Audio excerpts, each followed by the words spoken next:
Iran parliament speaker చెప్పిన మాటలు prepare for the war, ఇది మనకి నెగిటివ్ గా కనిపిస్తుంది కదా, కానీ ఇది సేమ్ ఇంటర్వ్యూలో తను చెప్పిన ఇంకొన్ని మాటలను కానీ విన్నారంటే కమింగ్ టైమ్స్ లో ఈ యుద్ధం ఎండ్ అవుతుందన్న ఒక పాజిటివ్ హోప్స్ మనకి డెవలప్ అవుతాయి. సో నిన్న ఇరాన్ స్పీకర్, పార్లమెంట్ స్పీకర్ ఇచ్చిన ఇంటర్వ్యూలో ఉంటున్న key lines just 1 or 2 minutes లో మాట్లాడుకుందాం. సో దట్ ఇరాన్ ఒక స్టాండ్ ఏంటి యుఎస్ ఇరాన్ క్రైసిస్ రిలేటెడ్ గా అనేది అర్థం అవుతుంది. దీంతో పాటు లాస్ట్ 24 hours లో యుఎస్ ఇరాన్ రిలేటెడ్ గా వార్ పరంగా ఉంటున్న important updates and most important markets related ఒక బిగ్ థ్రెట్ గా డెవలప్ అవడానికి ఉంటున్న రీజన్ ఐఆర్జీసీ వాళ్ళు చేస్తున్న ఈ వార్నింగ్స్. ఇది కానీ జరిగింది అంటే క్రూడ్ ఆయిల్ $100 per barrel కి క్రాస్ చేస్తుంది.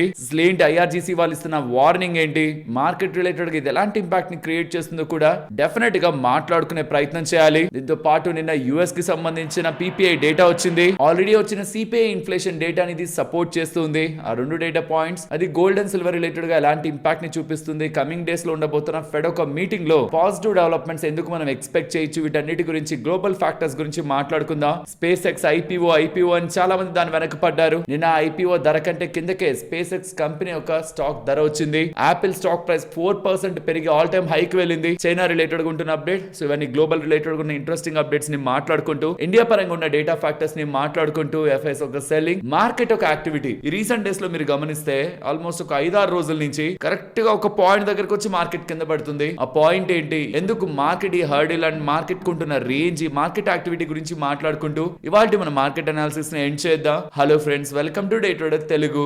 Good evening. ఇక్కడ మీరు గమనించారంటే ఇరాన్ పార్లమెంట్ స్పీకర్ నిన్న చేసిన స్టేట్మెంట్స్, అక్కడ ఉంటున్న లోకల్ మీడియా ఛానల్ కి ఇస్తున్న ఇంటర్వ్యూలో చేసిన స్టేట్మెంట్స్, యుద్ధానికి మనం ప్రిపేర్డ్ గా ఉండాలి. యుఎస్ వాళ్ళ మీద దాడులు చేస్తున్నారు, దాన్ని తిప్పి కొట్టుకోవాలి, మన దేశాన్ని కాపాడుకోవాలి. ప్యారలల్ గా వాళ్ళతో డిస్కషన్స్ కూడా మనం చేయాలి. దౌత్యపరమైన డిప్లొమసీ రిలేటెడ్ గా ఉంటున్న డిస్కషన్స్ కూడా చేసి ఇరాన్ ఒక లాంగ్ టర్మ్ హక్కులని, భద్రతని మనం అమెరికా దగ్గర నుంచి పొందే ప్రయత్నం చేయాలి. ఈ సెకండ్ లైన్ ఏదైతే ఉందో అది మెజారిటీ ఆఫ్ ఫైనాన్షియల్ ప్లాట్ఫామ్స్ లో హైలైట్ అవ్వట్లేదు, కానీ ఇరాన్ వాళ్ళు డిప్లొమసీని అలాంగ్ విత్ డిఫెన్స్ స్టాండ్స్ తో యూజ్ చేసి వాళ్ళ ఇంట్రెస్ట్ ని కాపాడుకోవాలనేలా పార్లమెంట్ స్పీకర్ స్టేట్మెంట్స్ చేశారు అంటుండడం. ట్రంప్ ఎంతలా విసిగించినా సరే అమెరికాతో మనం తలపడి లాంగ్ టర్మ్ లో ఇబ్బందుల్ని ఫేస్ చేయాల్సి వస్తుంది. కాబట్టి డిప్లొమసీ రూట్ ని మనం వదలకూడదని ఇరాన్ వాళ్ళు థింక్ చేస్తూ ఉండడం. ఈ ఎంటైర్ ఈవెంట్ లో చాలా మందికి ఉన్న క్వశ్చన్, ట్రంప్ చేస్తున్న ఈ నాన్ సెన్స్ ని ఇరాన్ వాళ్ళు సీరియస్ గా తీసుకుంటే ఇంకా వాళ్ళు ఏం చేస్తారన్న ఒక భయాలకి ఇరాన్ వాళ్ళు స్టిల్ ఈ పాయింట్ కూడా డిప్లొమసీ అనే రూట్ ని స్ట్రాంగ్ గా చూస్తున్నారన్న ఒక క్లారిటీ మనకు వస్తుంది.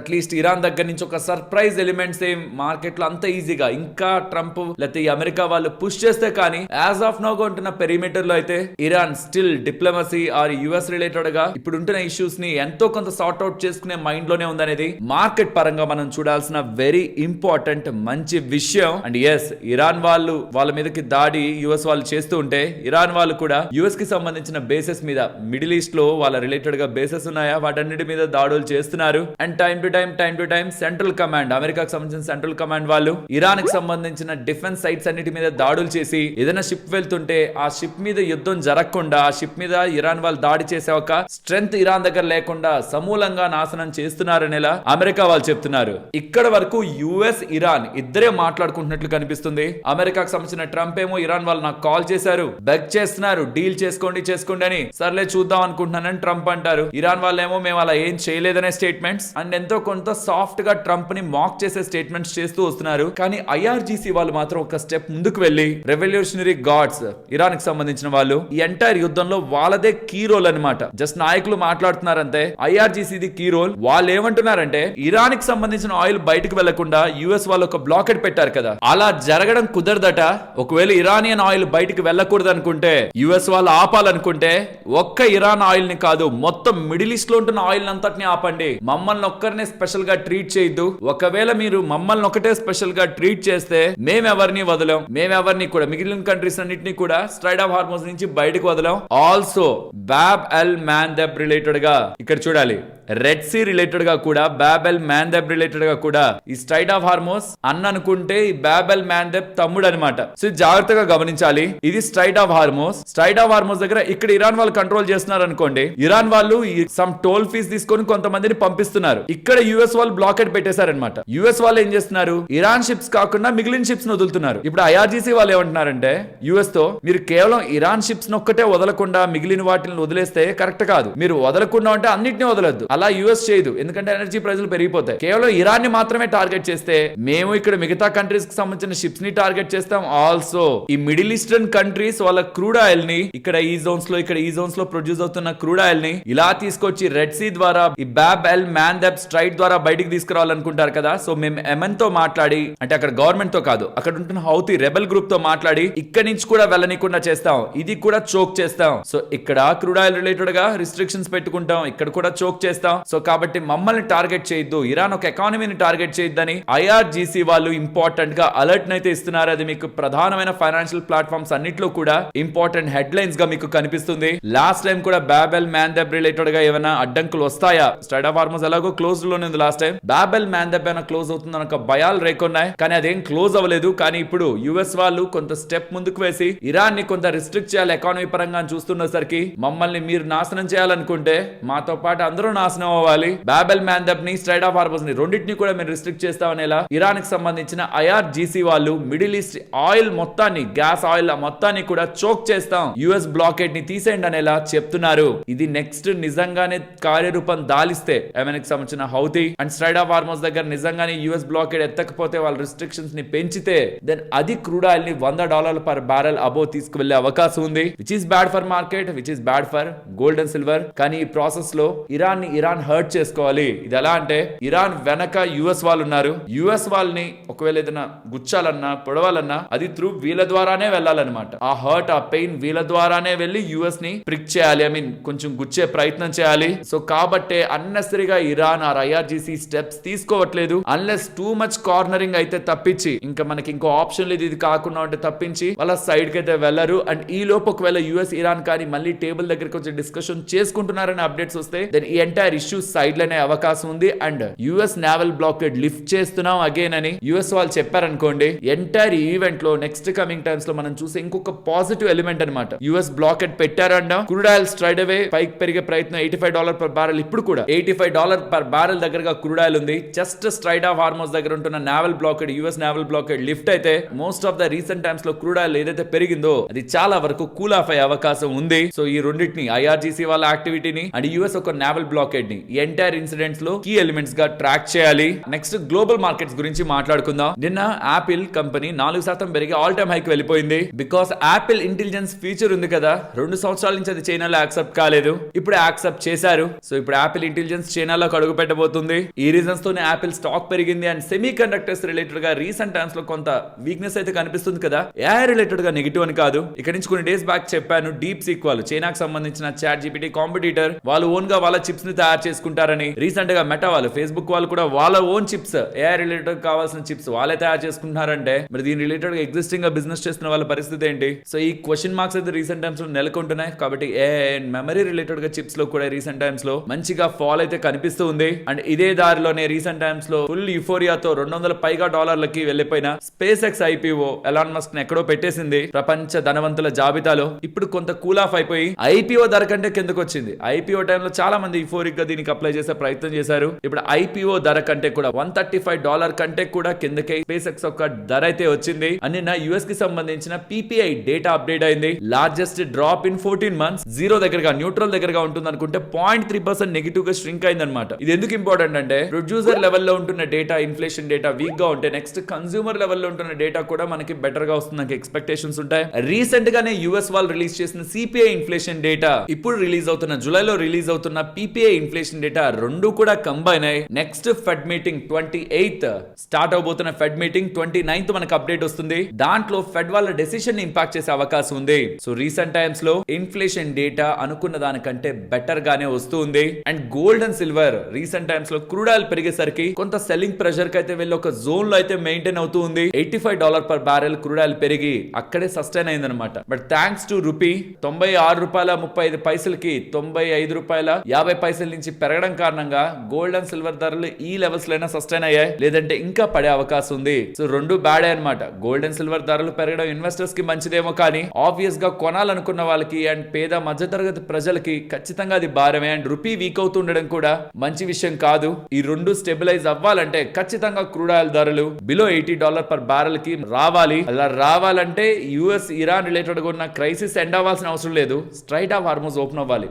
గతంలో ఈ ఎంటైర్ ఇన్సిడెంట్ జరగక ముందు ఏవైతే యాక్టివిటీ ఉందో జూన్ లో డీల్ అయిపోయింది చూసారా, దాని తర్వాత 60-70-80% ఆఫ్ నార్మల్ యాక్టివిటీ నమోదైంది. ఆల్మోస్ట్ నార్మల్ అయిపోతుంది అనుకుంది మార్కెట్. కానీ మళ్ళీ రీసెంట్ గొడవలు, ట్రంప్ చిన్నపిల్లల్లా చేస్తున్న పనులతో మళ్ళీ యాక్టివిటీ 50% బిలో డ్రాప్ అయింది. ఇది చాలా ఇంపార్టెంట్. యాక్టివిటీ 50% డ్రాప్ అయింది కాబట్టి క్రూడ్ ఆయిల్ పెరిగింది. ఇఫ్ ఇన్ కేస్ అది ఇంకా ఫర్దర్ డ్రాప్ అయినా అదే లెవెల్స్ లో ఉన్న డిమాండ్ బయట ఎక్కువ ఉంది అనుకోండి, ఇది ఫర్దర్ గా ఎలివేటెడ్ అయినా అదే జోన్స్ లో మెయింటైన్ అవుతుంది. అలా కాకుండా అది ఓపెన్ అయి స్ట్రైట్ ఆఫ్ హార్మోజ్ ఓపెన్ అయి మళ్ళీ 50 కాస్త 60-70-80% of the normal activity straight of Hormuz దగ్గర నమోదవుతుందనే డేటా వస్తున్నప్పుడు ఆటోమేటిక్ గా క్రూడ్ ఆయిల్ అనేది వీళ్ళిద్దరి మధ్యలో యుద్ధం ఆగకపోయినా సరే క్రాష్ అవుతుంది. అది మార్కెట్ కి మంచిది, బంగారం వెండికి కూడా మంచిది. రూపీ రిలేటెడ్ గా కూడా అది ప్రెజర్ ని తగ్గిస్తుంది. ఇవన్నీ ఇలా ఉంటే మన మార్కెట్ ని రీసెంట్ టైమ్స్ లో గమనించారా, స్మాల్ క్యాప్స్, మిడ్ క్యాప్స్ అడపా మార్కెట్ తో సంబంధం లేకుండా పెరుగుతూ ఆల్ టైమ్ హై దగ్గరకు వచ్చేసాయి. నిఫ్టీని మాత్రం బ్యాంక్స్ ఒక పక్క నుంచి, రీసెంట్ టైమ్స్ లో ఐటీలో ఒక పక్క నుంచి కిందకి లాగిన ఎంత వర్స్ట్ అప్డేట్ వస్తున్నా మార్కెట్ 23,800 23,600 కంటే కిందకి వెళ్ళలేదు. ఈ మధ్య కాలంలో పైకి వస్తున్నప్పుడు గమనించారా, 24,200 నుంచి 24,300, జూలై 8, జూలై 10, జూలై 13, జూలై 15, నిన్న కూడా మల్టిపుల్ టైమ్స్ ఈ 200 దగ్గర నుంచి 300 మధ్యలో రావడం, కింద పడిపోవడం, కిందకి 23,800 దగ్గరికి వెళ్ళడం, మళ్ళీ కొంత పైకి రావడం. సో మార్కెట్ ఒక ఇంపార్టెంట్ మూవ్ కి ప్రిపేర్డ్ గా ఉంది. బట్ రీసెంట్ టైమ్స్ లో వస్తున్న అప్డేట్స్ అన్ని కూడా మార్కెట్ ని కొంత కిందకి లాగేస్తున్నాయి. అంటే ఇది ఎలా అర్థమవుతుందంటే మార్కెట్ పెరగడానికి రెడీగా ఉంది, కానీ రీసెంట్ గా వస్తున్న నెగిటివ్ అప్డేట్స్ అన్ని కూడా కింద లాగేస్తున్నాయి. అంటే దాని అర్థం ఇంకా నెక్స్ట్ మార్కెట్ పెరిగిపోతుందా అంటే, ఒకవేళ స్ట్రైట్ ఆఫ్ హార్మోజ్ రిలేటెడ్ గా ఇంకా అల్లర్లు క్రియేట్ అయ్యి ఐఆర్జీసీ వాళ్ళు చెప్పినట్టు కానీ బాబెల్ మ్యాన్దెబ్ ని ఆ స్ట్రైట్ ఆఫ్ హార్మోజ్ ని అన్నిటిని క్లోజ్ చేస్తామని చెప్పినా, ఆర్ నెక్స్ట్ రాబోతున్నాయి కదా పెద్ద ప్లేయర్ల results, Reliance, HDFC bank, ICICI, ఇవన్నీ ఫ్రైడే సాటర్డే నెంబర్స్ ని పోస్ట్ చేస్తాయి. ఆ నెంబర్స్ వర్స్ట్ గా ఉన్నా మార్కెట్ కిందకే వెళ్తుందేమో. బట్ యాజ్ ఆఫ్ నౌ గా ఉంటున్న డేటాకి మార్కెట్ రిలేటెడ్ గా నెగిటివ్ డేటా వస్తున్నా మార్కెట్ కొంత ముందుకు వెళ్లాలనే ప్రయత్నమే, కింద కంటే కొంత రెసిస్ట్ చేసే ప్రయత్నమే మార్కెట్ చేస్తూ ఉంది. Let's hope further data points with respect to numbers కానివ్వండి, Reliance, HDFC bank, ICICI bank very important number Friday Saturday report అవుతాయి. సో మార్కెట్ క్లోజింగ్ దగ్గర నుంచి మండే ఓపెనింగ్ కి మీకు మెయిన్ నెంబర్స్ అన్ని కూడా రిఫ్లెక్ట్ అవుతాయి. And then US Iran related గా ఐఆర్జీసీ వాళ్ళ ఇన్వాల్వ్మెంట్ పెద్ద లేకుండా ఫర్దర్ గా యుఎస్ ఇరాన్ వాళ్ళ డిస్కషన్స్ కి ముందుకు వెళ్దామని ఏ ఒక్క స్టేట్మెంట్ చేసి మళ్ళీ నావల్ బ్లాకేడ్ ఎత్తేస్తున్నామని ఎలా యుఎస్ ట్రంప్ స్టేట్మెంట్ చేశాడంటే మాత్రం దెన్ ఎలిమెంట్స్ అన్ని కూడా మార్కెట్ కి బెటర్ గా ఉంటున్న ఇష్యూస్ ని క్లియర్ చేసి మార్కెట్ పాత్ ని స్మూత్ చేసే అవకాశం ఉంటుంది. అండ్ ప్యారలల్ గా ఎన్ఎస్సి కి సంబంధించిన డేటా, ఎఫ్ఐడిఏ డేటా కూడా ఈ మధ్య 3,000 కోట్ల దగ్గర ఒకసారి సెల్లింగ్ చూసాం, కానీ రిపీటెడ్ సెల్లింగ్ అయితే ఎఫ్ఐఎస్ దగ్గర నుంచి అయితే లేదు. Because of valuations numbers improve అవుతున్నాయి చాలా వరకు, కొన్ని నెగిటివ్ ఉన్న మెజారిటీ ఆఫ్ నెంబర్స్ బెటర్ గా ఉన్నాయి. కాబట్టి ప్రాబబ్లీ సెల్లింగ్ కూడా ఎఫ్ఐఎస్ దగ్గర నుంచి ఈ మధ్య తగ్గింది. రూపీ స్టెబిలైజ్ అవుతూ, క్రూడ్ ఆయిల్ వీక్ అవుతూ, అట్లీస్ట్ నార్మల్ జోన్ కు వస్తూ జరగాలంటే స్ట్రైట్ ఆఫ్ హార్మోజ్ రిలేటెడ్ గా ఓపెనింగ్ ఉండాలి. షిప్పింగ్ యాక్టివిటీ నార్మల్ అవ్వడానికి డేటా ట్రాకింగ్ కనిపిస్తే చాలు మార్కెట్ ఇలా జరుగుతుందని ముందుగానే క్రూడ్ ఆయిల్ ని కిందకి తోస్తుంది. ప్యారలల్ గా మాన్సూన్ రిలేటెడ్ గా మన ఇండియా పరంగా పెద్ద ఇంపాక్ట్ లేకుండా ఉంటే, ఇవి మార్కెట్ రిలేటెడ్ గా కమింగ్ టైమ్స్ లో ఎవరైతే డబ్బులు పెట్టారో వాళ్ళందరికీ కూడా మంచిగా వాళ్ళ రిలేటెడ్ గా ఉన్న పోర్ట్ఫోలియోని పెంచే ఈవెంట్స్ గా మారుతాయి. ఎగ్జాక్ట్లీ దీనికి ఆపోజిట్ జరిగితే మార్కెట్ కి బ్యాడ్ థింగ్ అనేది కూడా మనం గుర్తుంచుకోవాలి. సో ఎప్పుడైనా గుర్తుంచుకోండి, నేను ఎప్పుడైనా మోస్ట్లీ పాజిటివ్ రిలేటెడ్ గా చెప్తుంటాను, ఇలా జరిగితే మంచిది, ఇలా జరిగితే మంచిది, ఇలా జరిగితే మంచిదని. ప్యారలల్ గా అలా జరగకపోతే కూడా నెగిటివే. సో ఇప్పుడు ఇదంతా మాట్లాడుకొని మళ్ళీ ఒక్కొక్క దాన్ని తీసి ఇది జరగకపోతే నెగిటివ్ అని మాట్లాడుకుంటే పెద్దదైపోతుంది వీడియో. సో కాబట్టి మెజారిటీ ఆఫ్ థింగ్స్ ఎలా జరిగితే మార్కెట్ పెరిగే అవకాశం ఉందని మాట్లాడుకున్నప్పుడు దానికి ఎగ్జాక్ట్ ఆపోజిట్ జరిగితే మార్కెట్ పడే అవకాశం ఉంటుంది అనేది కూడా మనం మైండ్ లో ఉంచుకోవాలి. అండ్ ఇలా ఉంటున్న ఇంపార్టెంట్ డేటా అంతటిని సింప్లిఫై చేస్తూ ఇలా వీడియోని మీ ముందుకు తీసుకురావడానికి మేము ఎఫర్ట్స్ పెడుతున్నామని మీరు అనుకుంటే మన వీడియోని ఒక లైక్ చేస్తూ పెడుతున్న ఎఫర్ట్స్ ని ఎంకరేజ్ చేయండి. Next, government of India diesel related గా అండ్ ఈ ఫ్లైట్స్ లో వాడే ఏవియేషన్ టర్బైన్ ఫ్యూయల్ రిలేటెడ్ గా ట్యాక్స్ ని పెంచింది, వెరాస్ పెట్రోల్ రిలేటెడ్ గా తగ్గించింది. కానీ అది మన ఇండియా రిలేటెడ్ గా కాదు, ఎక్స్పోర్ట్ చేసే వాటి రిలేటెడ్ గా. డీజిల్ రిలేటెడ్ గా గతంలో 8.5 రూపాయి పర్ లీటర్ దగ్గరగా డ్యూటీ ట్యాక్స్ వేస్తుంటే ఇప్పుడు దాన్ని 15 రూపీస్ 50 పైస్ చేశారు, పెంచారు. ఇది జూలై 16 నుంచి అమల్లోకి వస్తుంది. వెరాస్ పెట్రోల్ రిలేటెడ్ గా మాత్రం 4 రూపీ పర్ లీటర్ ట్యాక్స్ వేస్తుంటే దాన్ని 2.5 రూపీకి తీసుకొచ్చారు. ఫ్లైట్స్ రిలేటెడ్ గా 7.5 రూపీ వేస్తున్న ట్యాక్స్ కాస్త 14.5 రూపీకి పెరిగింది. ఇది రిలయన్స్ లాంటి కంపెనీస్ కి మంచిది కాదు. ఇండియాకి సంబంధించిన అన్ఎంప్లాయ్మెంట్ డేటా అప్డేట్ అవుతుంది. బయట అన్ఎంప్లాయ్మెంట్ తగ్గుతుందని ఇలా గవర్నమెంట్ ఆఫ్ ఇండియా చెప్తుంది. అది రూరల్ లో మీరు గమనిస్తే మేతో కంపేర్ చేస్తే 5.1 నుంచి 5 కి రూరల్ అన్ఎంప్లాయ్మెంట్ తగ్గిందట. కానీ అర్బన్ లో అన్ఎంప్లాయ్మెంట్ 6.4 నుంచి 6.6 కి పెరిగిందని, ఓవరాల్ మన ఎంటైర్ ఇండియా అన్ఎంప్లాయ్మెంట్ మాత్రం 5.5 మేలో ఉంటే ఇప్పుడు జూన్ లో కూడా 5.5 ఉందనేలా గవర్నమెంట్ ఆఫ్ ఇండియా వాళ్ళు చెప్తున్నారు. నెక్స్ట్, సెబీ వాళ్ళ దగ్గర నుంచి ఎన్ఎస్సి కి అప్రూవల్ వస్తుంది కొత్త డెరివేటివ్ ఇండెక్స్ ని లాంచ్ చేయడానికి. Nifty India FPI 150 index index అట.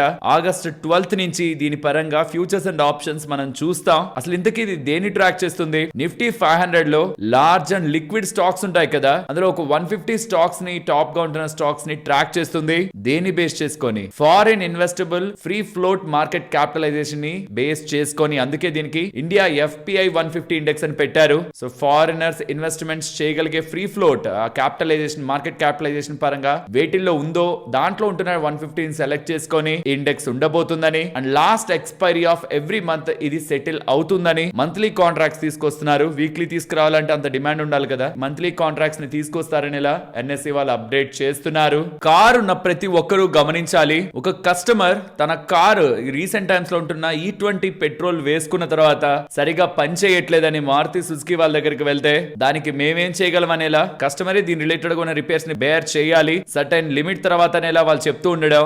ఓనర్ ఇక డైరెక్ట్ గా కన్స్యూమర్ కమిషన్ కి వెళ్ళాడు ఛత్తీస్గఢ్ కి. వాళ్ళు మీరు అమ్మిన నాన్ E20 కంప్లైంట్ వెహికల్ ని తీసేసుకొని E20 కంప్లైంట్ ఒక వెహికల్ ని ఇమ్మని, బయ్యర్ కొనేటప్పుడు E20 ఫ్యూయల్ కంపాటిబిలిటీని క్లియర్ గా ఎక్స్ప్లెయిన్ చేయకుండా అమ్మినందుకు కొత్త కార్ ని ఇవ్వమనేలా డెసిషన్ అయితే తీసుకున్నారు. సో మీకు ఎప్పుడైనా ప్రాపర్ గా ఎక్స్ప్లెయిన్ చేయకుండా ఇది దీనికి పనిచేస్తుందనేలా మీకు ఎవరైనా ఎక్స్ప్లెయిన్ చేసి అమ్ముంటే లీగల్ గా ఫైట్ చేసి మన హక్కుల్ని కాపాడుకునే ఆప్షన్ అయితే మనకుంది. ఎస్, ఆఫ్ కోర్స్ టైం పట్టొచ్చేమో కానీ వదిలేయాల్సిన అవసరం లేదు. సో కార్స్ ఉన్న ప్రతి ఒక్కరికి కూడా ఇవాళ వచ్చిన ఈ అప్డేట్, కన్స్యూమర్ కోర్ట్ ఇచ్చిన అప్డేట్ ఒక బిగ్ రిలీఫ్ అని అనాలి. E20 పెట్రోల్ ద్వారా ఒకవేళ కార్ డ్యామేజ్ అయితే వీలైనంత వరకు ఇన్ఫర్మేషన్ మన వాళ్ళకి షేర్ చేయండి. ఇప్పుడు షేర్ చేసిన ఇన్ఫర్మేషన్ మీకు వాల్యుబుల్ గానే అనిపించిందా? అనిపిస్తే మన వీడియోని తప్పకుండా లైక్ చేయండి. నెక్స్ట్ బయోకాన్ కి సంబంధించిన బయోకాన్ మలేషియా కంపెనీ ఉంది కదా, వీళ్ళండర్ లో ఉంటున్న కంపెనీ, వాళ్ళకి EMA దగ్గర నుంచి, యూరోపియన్ మెడిసిన్స్ ఏజెన్సీ దగ్గర నుంచి new drug product fill finish unit for insulins related గా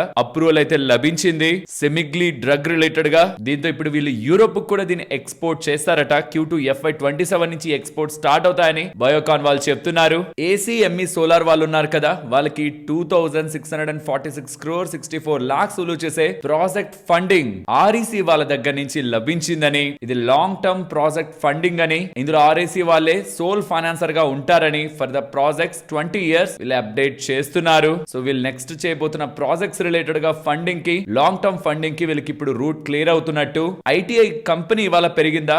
కారణం వీళ్ళు 4G ఎక్స్పాన్షన్ ఫేజ్ 9 లో భాగంగా BSNL దగ్గర నుంచి వీళ్ళకి 856 crore 39 lakhs విలువ చేసే orders 4G mobile network equipment related గా లభించాయని, 7613 సైట్స్ వెస్ట్ జోన్ లో దీని రిలేటెడ్ గా టెలికాం ఎక్విప్మెంట్ ని వీళ్ళు డెలివర్ చేయబోతున్నారని ఇలా ITI లిమిటెడ్ వాళ్ళు చెప్తున్నారు. ఇండిగో రిలేటెడ్ గా ఎయిర్ ట్రాఫిక్ డేటా అప్డేట్ అవుతుంది. ఇయర్ ఆన్ ఇయర్ లో 3.7%, మంత్ ఆన్ మంత్ లో 12.7%. Domestic average air traffic data down అయింది. ఇంటర్నేషనల్ ఎయిర్ ట్రాఫిక్ కూడా ఇయర్ ఆన్ ఇయర్ లో 7%, మంత్ ఆన్ మంత్ లో 4% దగ్గరగా డౌన్ అవుతుంది. సో ఎయిర్ ట్రాఫిక్ జూలై నిన్నటి వరకు ఉంటున్న డేటా వీక్ గా ఉంటున్నట్టు. నెక్స్ట్ ఇవాళ గ్రాఫైట్ ఇండియా కానీ HEG స్టాక్స్ కానీ పెరిగాయా? కారణం జపాన్ కి సంబంధించిన టొకాయ్ కార్బన్ వాళ్ళు గ్రాఫైట్ ఎలక్ట్రోడ్ ప్రైజెస్ ని హైక్ చేశారు. కుకింగ్ కోల్ కాస్ట్, దీని రిలేటెడ్ గా రా మెటీరియల్ కాస్ట్ పెరుగుతూ ఉండడం ఈ ప్రైజులను హైక్ చేయడానికి కారణం అనేలా అప్డేట్స్ కనిపిస్తుండేసరికి జపాన్ మెటల్ డైలీ మీడియాలో ఇది పబ్లిష్ అవుతూ ఉండేసరికి ఇది ఇక్కడ ఈ పర్టికులర్ గ్రాఫైట్ ఎలక్ట్రోడ్స్ ని మ్యానుఫ్యాక్చర్ చేస్తున్న కంపెనీస్ కి మంచిది కాబట్టి వాళ్ళ మార్జిన్స్ అండ్ ప్రాఫిట్స్ పెరుగుతాయి కాబట్టి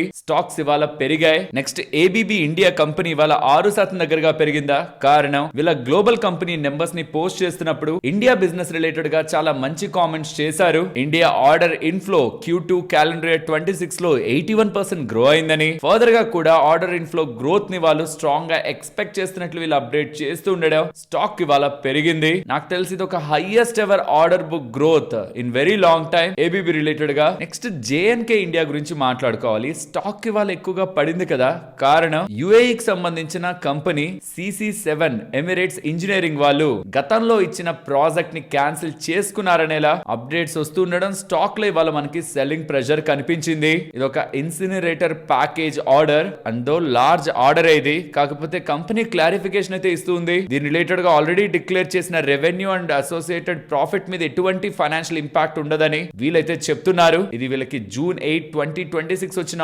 ఆర్డర్ వచ్చిందన్నప్పుడు స్టాక్ రియాక్ట్ అయినప్పుడు కమింగ్ నెంబర్స్ లో ఈ ఆర్డర్ రిఫ్లెక్ట్ అవుతుందనే మార్కెట్ ఎక్స్పెక్ట్ చేస్తుంది కదా. బట్ మేనేజ్మెంట్ మాత్రం ఇది వీళ్ళ ఫైనాన్షియల్స్ ని ఇంపాక్ట్ చేయకుండా మంచిగానే గ్రో అవుతారనేలా స్టేట్మెంట్స్ చేస్తున్నారు. నెక్స్ట్ నిన్నటి నుంచి మనకి IRCTC కొత్త వెబ్సైట్ ఒక వెర్షన్ వెర్షన్ లైవ్ అయింది. విజువల్ గా పాత దానికంటే ఇది కొంత డిఫరెంట్ గా కనిపిస్తున్నా, ఈసారి అయితే గతంలో ఐఆర్సిటిసి వెబ్సైట్ లో ఏవేవైతే ప్రాబ్లమ్స్ ఉన్నాయో, సర్వర్ ఇష్యూస్ కానివ్వండి, సడన్ గా లాగౌట్ అవడం కానివ్వండి, ఈ ప్రాబ్లమ్స్ ఉన్నాయో అవి ఈసారి లేకుండా ఉండేలా చూసుకున్నారని ఎలా వీళ్ళు మనకి చెప్తున్నారు. అన్నెసరీ క్యాప్చాస్ కానీ అండ్ ట్రాఫిక్ కూడా గతంలో కంటే 10 times ఇప్పుడు పెంచుకొని హ్యాండిల్ చేసేలా సర్వర్స్ ఇప్పుడు రెడీగా ఉన్నాయని చెప్తున్నారు. ఎవరైనా ఈ కొత్త ఐఆర్సిటిసి వెబ్సైట్ ని ట్రై చేశారా? నేను నిన్నే ట్రై చేశాను, బట్ నాకెందుకో పర్సనల్ గా యూఐ పరంగా పాతది కొంత అలవాటు అయిపోయేసరికేమో అదే కొంత బెటర్ అనిపించింది. మీ ఒపీనియన్స్ ని కామెంట్ సెక్షన్ లో చెప్పండి. స్పెషల్లీ తత్కాల్ ట్రై చేసిన వాళ్ళు, కొత్త వెబ్సైట్ లో తత్కాల్ ట్రై చేసిన వాళ్ళు ఒపీనియన్స్ చెప్పండి. అక్కడే మనకి మెయిన్ ప్రాబ్లం అంతా. నెక్స్ట్ పేటిఎం వాళ్ళు జూలై 20న వాళ్ళ బోర్డు సమావేశాన్ని ఏర్పాటు చేసుకొని బోనస్ ఇవ్వడానికి డెసిషన్ తీసుకుంటారని ఎలా అప్డేట్ చేస్తున్నారు. బోనస్ అంటే ఎగ్జిస్టింగ్ ఉన్న షేర్స్ డబుల్ అవుతాయి, ఆర్ ఎంత రేషియోతో బోనస్ ఇస్తున్నారనే దాన్ని బట్టి ఇంకా ఎక్కువగా కూడా షేర్స్ వచ్చే అవకాశం ఉంది. అండ్ దానికి తగ్గట్టు స్టాక్ ప్రైస్ మారిపోతుంది. ఆల్మోస్ట్ 7,50,000 రీటైల్ షేర్ హోల్డర్స్ ఉన్నారు ఈ కంపెనీకి. సో దట్ మీన్స్ చాలా మంది రీటైలర్స్ ఈ పేటిఎం స్టాక్ ని హోల్డ్ చేస్తున్నారు. జూలై 20న నెంబర్స్ వస్తాయి, నెంబర్స్ తో పాటు బోనస్ ని కూడా వీళ్ళు డిక్లేర్ చేస్తారని అప్డేట్ చేశారు. నెక్స్ట్ నెంబర్స్ గురించి మాట్లాడుకుందాం. ఫస్ట్ టెక్ మహేంద్ర వాళ్ళ నెంబర్స్. మోస్ట్లీ ఇవి ఎలా వచ్చాయనేది మీరు డైరెక్ట్ నెంబర్స్ చూసేదానికంటే ముందు ఎప్పుడు కూడా మార్కెట్ ఎక్స్పెక్టేషన్స్ ఎలా ఉన్నాయి, నెంబర్స్ ఎలా ఉన్నాయి చూడండి. ఐటీ నెంబర్స్ ది ప్రాఫిట్ ఎక్స్పెక్టేషన్స్ కి బిలో ఉంది. రెవెన్యూ డాలర్ టర్మ్స్ లో, స్పెషల్లీ రూపీ టర్మ్స్ లో మార్కెట్ ఎక్స్పెక్టేషన్స్ కంటే అబోనే ఉంది. So sales or top line బాగున్నా, బాటమ్ లైన్ కొంత మార్కెట్ ఎక్స్పెక్టేషన్స్ కంటే బిలో ఉన్నట్టు అర్థమవుతుంది. మార్జిన్స్ స్టేబుల్ గా మెయింటైన్ చేశారు. సో ఇప్పుడు వాళ్ళ ఓవరాల్ నెంబర్స్ ని చూద్దాం. సో ఇందాక మనం చూసింది మార్కెట్ ఎక్స్పెక్టేషన్స్, బట్ ఇప్పుడు వీళ్ళు పోస్ట్ చేసిన నెంబర్స్ ని మీరు చూసారనుకోండి, quarter on quarter on every aspect కూడా and revenue terms like in rupee terms లో కానీ, కాన్స్టెంట్ కరెన్సీ టర్మ్స్ లో కానీ 2.6% దగ్గరగా మనకి గ్రోత్ ఉంది కాన్స్టెంట్ కరెన్సీ టర్మ్స్ లో. అండ్ ప్రాఫిట్ 16% దగ్గరగా ఇయర్ ఆన్ ఇయర్ లో ఇంప్రూవ్ అవుతూ ఫ్రీ క్యాష్ ఫ్లోస్ $167 million దగ్గరగా పోస్ట్ చేశారు. Overall numbers in line with market expectations ఉన్నాయి ఎక్సెప్ట్ ప్రాఫిట్. నెక్స్ట్ విప్రో వాళ్ళ నెంబర్స్ అంత ఎంకరేజింగ్ గా లేవు. స్పెషల్లీ మార్జిన్స్ 15 quarters లోలో వస్తున్నాయి. వీళ్ళ EBITDA మార్జిన్ 16% దగ్గరగా నమోదు చేశారు. 17% అయినా వస్తుందని మార్కెట్ అనుకుంది. లాస్ట్ క్వార్టర్ లో కూడా 17.3% మార్జిన్ లో కంప్లీట్ మిస్ కొడుతున్నారు. రెవెన్యూ క్వార్టర్ ఆన్ క్వార్టర్ లో 1.2% దగ్గరగా డిక్లైన్ అయింది. ఐ థింక్ ఇది వీకెస్ట్ గ్రోత్ అనుకుంటా. మిగిలిన అందరు ప్లేయర్స్ కంటే కూడా చాలా వీక్ గా వీళ్ళు పర్ఫార్మ్ చేశారు. ఆల్సో గైడెన్స్ ని కూడా -1.5 నుంచి 0.5% సాఫ్ట్ గైడెన్స్ నే ఇస్తున్నారు. డీల్ విన్స్ బానే ఉన్నాయి కానీ నెంబర్స్ అంత బాలేవు. ఈవెన్ ఎక్స్పెక్టేషన్స్ కి బిలో ఉన్నాయి. స్పెషల్లీ మార్జిన్ రిలేటెడ్ గా కంప్లీట్ మిస్ అండ్ గైడెన్స్ కూడా వీక్ గా ఉంటుండడం నెంబర్స్ లో మనకి రెడ్ లైన్ లో కనిపిస్తున్నవి. బట్ రీసెంట్ టైమ్స్ లో స్టాక్స్ బానే పడ్డాయి కాబట్టి ఐటీ స్టాక్స్ మేబీ మార్కెట్ ఏమైనా క్షమిస్తుందా అని చూడాలి. నెక్స్ట్ ఐసిఐసిఐ లంబార్డ్ ఇవాళ స్టాక్ చాలా ఎక్కువ పడింది కదా, 10% పైన పడింది కదా. కారణం వీళ్ళ ప్రాఫిట్ నియర్లీ 46% డౌన్ అవుతుంది. అదొకటే కాదు, ఓవరాల్ నెంబర్స్ కూడా కొంత వీక్ సైడ్ ఉన్నాయి. కారణం హెల్త్ ఇన్సూరెన్స్ రిలేటెడ్ గా క్లైమ్స్ ఇయర్ ఆన్ ఇయర్ లో ఇంప్రూవ్ అవుతున్నాయని, అంటే క్లైమ్స్ ఎక్కువ వస్తున్నాయని, specially group health segment related గా క్లైమ్స్ పెరగడం కారణంగా వీళ్ళ నెంబర్స్ ఇంపాక్ట్ అయినట్టు. బికాస్ వీళ్ళు హెల్త్ ఇన్సూరెన్స్ రిలేటెడ్ గా క్లైమ్స్ తక్కువ వస్తే వీళ్ళకి డబ్బులు ఎక్కువ వస్తుంది, క్లైమ్స్ ఎక్కువ వస్తే ఆబ్వియస్లీ వీళ్ళు పే చేయాలి కదా. సో దాంతో వీళ్ళ కంబైన్డ్ రేషియో 107.2 కి వచ్చింది. Even adjusted for one of తీసి చూసినా అది 102 దగ్గరగా ఉంటుంది. సో మేనేజ్మెంట్ అయితే క్లైమ్స్ ఎక్కువగా హెల్త్ ఇన్సూరెన్స్ లో రావడమే ఇంపాక్ట్ కి కారణం అని ఇలా చెప్తున్నారు. ఆల్సో ఒక 2 ఫైర్ లాసెస్, అంటే వీళ్ళు ఫైర్ ఇన్సూరెన్స్ కూడా ఇస్తుంటారు కదా, జనరల్ ఇన్సూరెన్స్ కదా, 2 ఫైర్ ఇన్సూరెన్స్ కారణంగా 63 crore దగ్గరగా వన్ టైం వీళ్ళకి ఇంపాక్ట్ అయితే పడిందని. అండ్ సుప్రీంకోర్టు జడ్జిమెంట్ తో కూడా మోటార్ రిలేటెడ్ గా ఇన్సూరెన్స్ పరంగా కూడా అడిషనల్ గా వీళ్ళు క్లైమ్స్ ఇవ్వాల్సి వచ్చిందని ఇలా అప్డేట్స్ చేస్తున్నారు. అండ్ క్యాపిటల్ గెయిన్స్ కూడా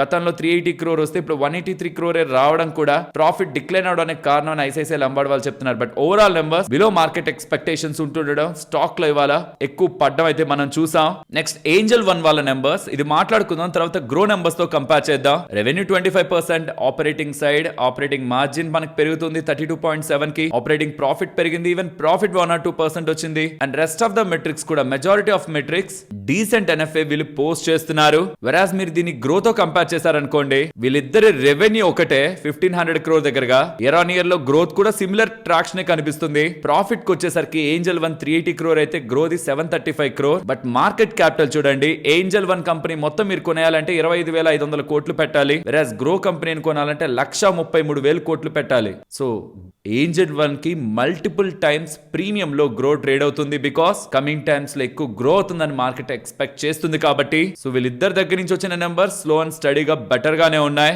next sterling and Wilson numbers ని గమనించారా? రెవెన్యూ క్వార్టర్ లో 18% డ్రాప్ అయింది. మార్జిన్స్ డ్రాప్ అవుతున్నాయి. లాస్ట్ క్వార్టర్ లో 7.5 ఉంటే ఈసారి 4.95% మార్జిన్స్. దీంతో ప్రాఫిట్ 62% దగ్గరగా డ్రాప్ అయింది. అండ్ అదర్ ఇన్కమ్ కూడా డ్రాప్ అయిందిలేండి. లాస్ట్ క్వార్టర్ లో 53 crore ఉంటే ఇప్పుడు 20 crore. So other income drop, margin drop and revenue కూడా క్వార్టర్ బేసిస్ లో డ్రాప్ అవుతూ ఉండడం క్లియర్ ఇంపాక్ట్ మనకి నెంబర్స్ లో కనిపిస్తుంది. వెరాజ్ ఇయర్ ఆన్ ఇయర్ లో చూస్తే టాప్ లైన్ మీకు వీక్ గా ఉన్న మార్జిన్ ఇంప్రూవ్మెంట్ కారణంగా ఇయర్ ఆన్ ఇయర్ లో మీకు ప్రాఫిటబిలిటీ సైడ్ కంపెనీ కనిపిస్తుంది. నెక్స్ట్ ఐటీసీ హోటల్స్ నెంబర్స్ కూడా వచ్చాయి. వీళ్ళు నెంబర్స్ తో పాటు జీహెచ్కే హాస్పిటాలిటీ అనే ఒక బిజినెస్ ని 155 crore ఎంటర్ప్రైజ్ వాల్యూలో అక్వైర్ చేస్తున్నారని ఎలా అప్డేట్ చేస్తున్నారు. వీళ్ళ రెవెన్యూ ఇయర్ ఆన్ ఇయర్ లో 15% గ్రో అవుతుంది.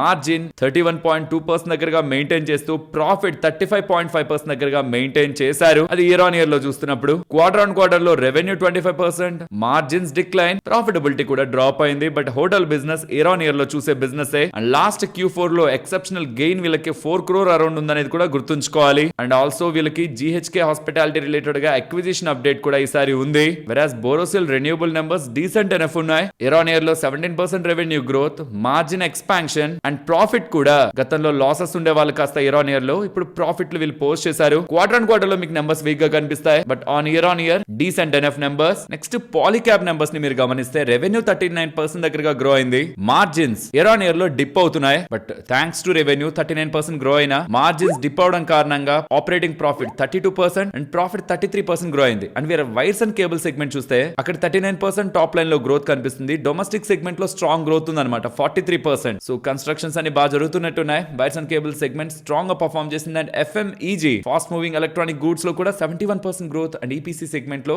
మైనర్ సెగ్మెంట్ వీళ్ళకి అందులో 11% డ్రాప్ కనిపిస్తుంది. ఓవరాల్ మంచి గ్రోత్ వీళ్ళు నమోదు చేశారు. Highest ever quarterly revenue, operating profit and profit నమోదు చేస్తున్నట్టు వీళ్ళు. అండ్ బిహెచ్ఈఎల్ నెంబర్స్ ఇంట్రెస్టింగ్ గా ఉంటాయి. ఇయర్ ఆన్ ఇయర్ లో 40% గ్రోత్ రెవెన్యూలో, మార్జిన్స్ లో మనకి కంప్లీట్ డీవియేషన్ కనిపిస్తుంది. దీంతో profits last time loss post చేసిన వాళ్ళు కాస్త ఈసారి 376 crore ప్రాఫిట్ ని పోస్ట్ చేస్తున్నారు.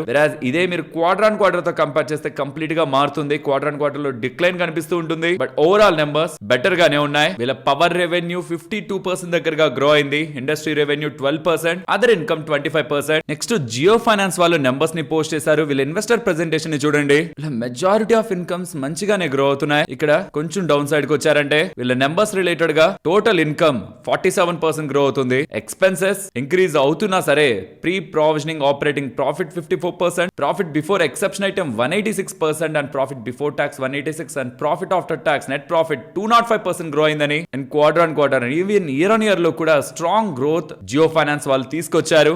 ఓవరాల్ నెంబర్స్ బాగున్నాయి. సరే మరి నేను ఉండనా మరొక ఇంట్రెస్టింగ్ వీడియోతో మళ్ళీ మీ ముందుకు వస్తాను. అంతవరకు టేక్ కేర్. జై హింద్.